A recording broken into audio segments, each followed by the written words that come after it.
बिस्मिल्लाहिर्रहमानिर्रहीम।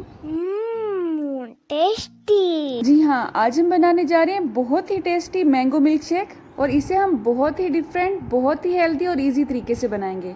आज की इस वीडियो में आपको ये भी पता चलेगा कि साबूदाना क्या चीज़ है, उसे कैसे निकाला जाता है और उसकी अफादियत क्या है। तो चलें अपनी रेसिपी स्टार्ट करते हैं।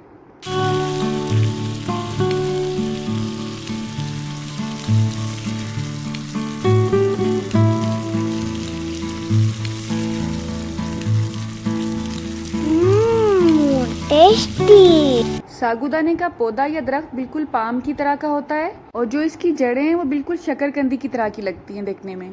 बस इन्हीं जड़ों को फैक्ट्रीज में ले जाया जाता है, उन्हें अच्छी तरह से छीला जाता है, मशीनों के ज़रिए ही उनको खुश्क किया जाता है, धोया जाता है और उसके बाद मशीनों के ज़रिए ही उसे पाउडर फार्म में ले आते हैं और उस पाउडर को प्रोसेस करने के बाद इस तरह से छोटे छोटे मोतियों में कन्वर्ट कर दिया जाता है। और इन छोटे छोटे पर्ल्स में इतनी ज़्यादा अफादियत है कि आप सुने तो दंग रह जाएं। तो चलें रेसिपी के साथ साथ इसके फ़ायदे भी सुनेंगे, ठीक है। तो सबसे पहले हम इन्हें वॉश करेंगे क्योंकि पता नहीं किस किस जगह से और किन किन पैकेट्स से ये गुजर के आती है, तो इनका धोना बहुत ज़रूरी है। तो मैं यहाँ पे सिर्फ 2 चम्मच ले रही हूँ। इसको खुले पानी से अच्छी तरह से खंगाल लें ताकि इसमें जो भी मिट्टी वगैरह लगी हुई है वो निकल जाए। उसके बाद हम इसको कटोरी में डाल के भिगो के रख देंगे और 10 से 15 मिनट के लिए वेट करेंगे क्योंकि इसमें पोटाशियम और फॉलिक एसिड बहुत ज़्यादा मिकदार में होता है, इसलिए बच्चों के लिए और हामला औरतों के लिए ये बहुत ही फ़ायदेमंद है। लेकिन ऐसी बात नहीं है कि मर्द हजरात इसको इस्तेमाल नहीं कर सकते हैं, बल्कि वो भी इससे बहुत ज़्यादा एनर्जी ले सकते हैं। और जिन लोगों को महसूस होता है कि वो अक्सर थके थके रहते हैं तो वो इसका इस्तेमाल ज़रूर करें, उससे ये बहुत ज़्यादा एनर्जी फील करेंगे। 10 मिनट गुजर चुके हैं। अब इसी पानी में हम इसको बॉयल कर लेंगे। आप चाहें तो इसे भिगोए बगैर भी बॉयल कर सकते हैं, लेकिन अगर आप इसे 10 से 15 मिनट के लिए भिगो देंगे तो इसके पकने का प्रोसेस शॉर्ट हो जाएगा। जिन बच्चों का कद आपको उनकी एज से कम महसूस होता है उनको आप ये ज़रूर इस्तेमाल करवाएं क्योंकि इसके इस्तेमाल से हड्डियों की ग्रोथ बहुत अच्छी होती है। इसके अलावा ये जिस्म से फालतू चर्बी को बिल्कुल ख़त्म कर देता है और अगर आपका बीपी हाई रहता है तो आप इसे ज़रूर इस्तेमाल करें, आपको ज़रूर अफाका होगा इंशाल्लाह। इसके अलावा ये जिस्म में बुरे कोलेस्ट्रोल को बिल्कुल ख़त्म कर देता है।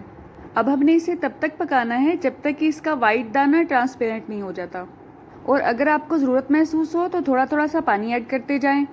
आप देख सकते हैं इसका दाना मुकम्मल तौर पे अभी नहीं पका है, इसमें हल्का सा वाइट कलर का डॉट जो है वो भी बाकी है। तो इसे हम तब तक पकाएंगे जब तक कि वाइट डॉट भी ख़त्म नहीं हो जाता। लेकिन आपने इसमें बहुत ज़्यादा पानी ऐड नहीं करना है कि इसको छान लें क्योंकि इसकी सारी अफादियत तो फिर पानी से ही निकल जाएगी। इसमें इतना ही पानी डालें जिसमें ये बॉयल हो जाए। तकरीबन 7 से 8 मिनट मीडियम आंच पर पकने के बाद ये कुछ इस फॉर्म में आपके सामने आएगा और अल्हम्दुलिल्लाह ये बिल्कुल रेडी है। आप देख सकते हैं साबूदाना के ये दाने बिल्कुल ट्रांसपेरेंट हो चुके हैं अब और ये बिल्कुल मोती ही लग रहे हैं। अब इनको मुकम्मल तौर पर ठंडा कर लेंगे और इसको मिल्क शेक में ऐड करेंगे। उसके लिए हमने 2 दरमियाने साइज के मैंगोज को छील लिया है और गुठलियाँ अलग कर ली हैं। अब मैंगोज के इन पीसीस को हम शेकर जग में ऐड कर देंगे। असल में मैंगो का फ्लेवर इतना स्ट्रॉन्ग होता है कि ये बिल्कुल भी फील नहीं होने देता कि इसमें कुछ और ऐड किया गया है, इसलिए साबूदाना का टेस्ट इसमें मामूली सा आएगा। अगर आपको साबूदाना अच्छा नहीं लगता है तो आपके लिए ये बेस्ट ऑप्शन है इसको यूज़ करने की। 2 चम्मच मैंने इसमें शुगर ऐड की है। इसके बाद हम जो साबूदाना हमने ठंडा करने के लिए रखा था वो ऐड कर देंगे। इसके बाद इसमें इतना ही दूध ऐड करेंगे जिसमें ये तमाम अज्जा अच्छी तरह से डिप हो जाएं। अब इसे 2 से 3 मिनट के लिए अच्छी तरह से शेक कर लेंगे ताकि कोई भी टुकड़ा इसमें रहने ना पाए। मैंने यहाँ पे ठंडा दूध यूज़ किया था इसलिए मैंने इस वक्त इसमें बर्फ़ ऐड नहीं की है। अगर आप नॉर्मल दूध यूज़ कर रहे हैं तो आप इस वक्त इसमें आइस क्यूब्स भी ऐड कर सकते हैं। साबूदाना और मैंगो के पीसेस इसमें अच्छी तरह से शेक हो चुके हैं। अब हम इसमें मज़ीद दूध ऐड करेंगे और बस कुछ सेकंड के लिए ही इसे दोबारा शेक कर लेंगे। असल में आम की तासीर गर्म होती है और साबूदाना की तासीर ठंडी होती है, इसलिए इन दोनों का कम्बिनेशन बहुत ही अच्छा रहता है हमारी सेहत के लिए। बस इतनी सी ही बात थी और अल्हम्दुलिल्लाह अल्हम्दुलिल्लाह हमारा मैंगो मिल्क शेक साबूदाना के साथ बिल्कुल रेडी है। अगर आपको आज ये मेरी हेल्दी एफर्ट ज़रा सी भी अच्छी लगी हो तो इस वीडियो को उन लोगों से ज़रूर शेयर कीजिएगा जो कि नई नई रेसिपीज़ सीखने के शौकीन हैं। आज मैंने कपकेक के इस कवर को येलो कलर कर लिया है और ये देखें अल्हम्दुलिल्लाह हमारा अम्ब्रेला स्ट्रॉ बिल्कुल रेडी है। अल्लाह आप सबका दस्तरखान सजाए रखे और हम सबको सेहत और ईमान का रिज़्क़ अता फरमाए। मेरी नेक्स्ट वीडियो तक अल्लाह हाफ़िज़।